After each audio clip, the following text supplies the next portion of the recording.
Are European luxury cars really that unreliable? That's what we're going to find out. Welcome to Car Help Corner, where we help you, the consumer, master the process of car buying and car ownership. I don't think it's a big secret that many European luxury brands such as BMW, Mercedes, Audi, and many others have a reputation for being expensive to repair, more problematic as they age, and are generally high-risk vehicles to own. But why exactly are these cars known for being so unreliable and expensive to repair, and what do you need to know before you consider purchasing one?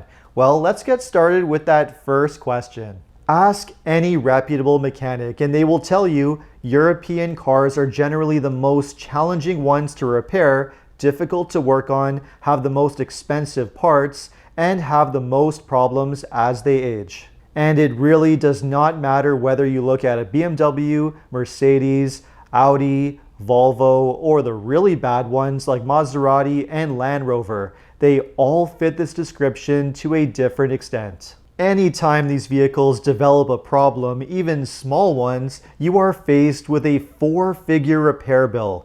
And even 5-figure repair bills are really not that uncommon. As a consultant who helps consumers with their car problems with dealerships, I've heard countless horror stories with European cars. So many of them stand out, but one that I will never forget was one consumer who purchased a used Mercedes AMG model that was around 4 years old, just out of warranty, that had around 45,000 miles or 85,000 kilometers. Not really that much. And of course, what happened? Soon after buying the car, the engine completely failed. And the only solution, long story short, was to put in a brand new engine, which would have cost over $50,000, more than he paid for the entire car. And it does not take an engine failure to reach absurd numbers like that. I've seen countless repair orders for all kinds of European cars that easily top over $10,000.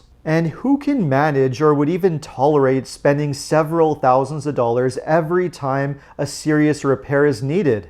The answer is very few, which is why European luxury cars have abysmal resale value. They easily lose around 30 to 40% of their value within the first couple of years, and by the time they're 8 to 10 years old, well, they're basically worth nothing because nobody wants to get stuck with all the major headaches and expensive repair bills. Essentially, the enormous repairs make these disposable vehicles with a realistic lifespan that's half as long as more reliable alternatives. So how did we get here? Why exactly are European car brands known for being so unreliable, especially as they age? Well, believe it or not, it wasn't always that way. Back in the 1970s and 1980s, companies such as Mercedes, BMW, and Volvo were actually very well known for their excellent engineering and build quality. A lot of the cars they made were actually fairly durable and long-lasting. It was only by the 1990s when a lot of that started to change and things started to go downhill. And the first reason that contributed to that was globalization. Because competition in the market was increasing so fast, car companies were under increasing pressure to cut costs, downsize, and outsource, all to maintain profits. It was no longer a priority to build the highest quality vehicles at any cost. Everything had to be built to a price point, faster, cheaper, with lower quality materials, and that had a significant impact on the quality of the vehicles. Another major change that happened in the 1990s that contributed to the lower quality vehicles had to do with the maintenance requirements. Back in the 1970s and 80s, most luxury cars had pretty strict maintenance requirements and required very frequent maintenance such as oil changes, transmission fluid, and other things on a pretty frequent basis. But again, all of that changed by the 1990s, when manufacturers began to stretch out the maintenance intervals and go to very long oil changes with stretched out intervals and lifetime fluids for things like transmission fluid. And again, this had a huge impact on the reliability of the vehicles. Naturally, stretching things like oil changes to every 10 to 15,000 miles for too long can lead to major problems, and that's exactly what happened. And finally, the last nail in the coffin for reliability was by the 1990s, vehicles started to become a lot more complicated than ever before, with more advanced engine technology, emissions reducing systems, electrification, computers, and other things that were not only making cars a lot more complicated, but also a lot more problem prone and expensive to repair. Diagnostic and repair processes became a lot more challenging, repairs took longer to complete, and finding skilled technicians who have the repair knowledge, expertise, and proper equipment who can successfully repair them became harder and harder. Now, to a degree, all of these things were true for all car brands, not just the European luxury brands. But there is a major difference as to why other brands are a lot more reliable. For example, most Japanese automakers follow a philosophy known as Kaizen, which means change for the better. The philosophy is to make small, continuous improvements over a long period of time, without reinventing the wheel or making huge, risky changes to technology. This is one reason why Japanese automakers tend to have excellent reliability. They generally don't mess with what's working. They keep the same engines, the same technology around for many, many years, making small improvements over time to make them gradually better, more reliable, which also keeps things easier for technicians to work on them. The European automakers, however, brands like BMW, Mercedes, and so on, are a completely different story. They instead prefer to embrace new technology, take big risks, and be on the cutting edge of all the latest gadgets and gizmos, which has a dramatic effect on the quality and reliability of their vehicles. They tend to introduce all new engines and all new features every few years. They don't really believe in playing it safe and consistent for the sake of reliability. And unfortunately, owners often end up paying the price. Every time these brands introduce something new, it is often followed by a long teething period where owners have to fix problem after problem. So, what are the major takeaways from this, and what should you be aware of or do if you really want to consider purchasing a car like a BMW, Mercedes, or Audi? Well, there are a few things that you can do. Firstly, do not look at these vehicles as long-term options to keep long past the warranty period. They should be leased for 3 to 4 years while under warranty and then returned.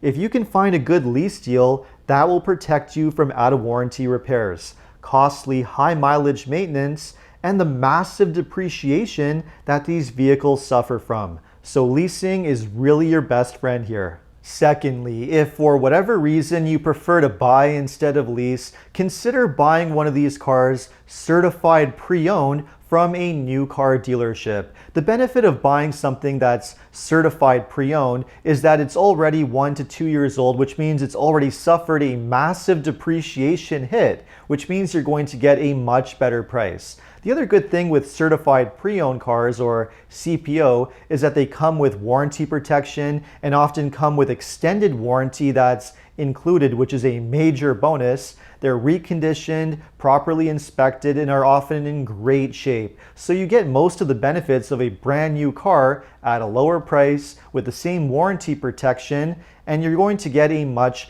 better deal. But just like leasing, once the vehicle's past the warranty period, consider getting rid of it. The only exception to that is if you follow the final step, which is to only consider certain luxury cars that have proven average to above average reliability. Some European cars have made progress over the past few years and have shown improvements in reliability. The best examples of this include the latest BMW models with the B58 inline 6-cylinder engine or B48 4-cylinder with the ZF 8-speed transmission, which is a very solid, largely trouble-free drivetrain. Another example would be certain Volkswagens with the EA 888 2-liter engine, which are also known to be fairly well sorted and reliable and known to last beyond the warranty. And finally, that brings me to my last tip, which is to readjust your expectations. If you're planning to buy any European brand vehicle, you need to be prepared to go above and beyond, especially when it comes to maintenance.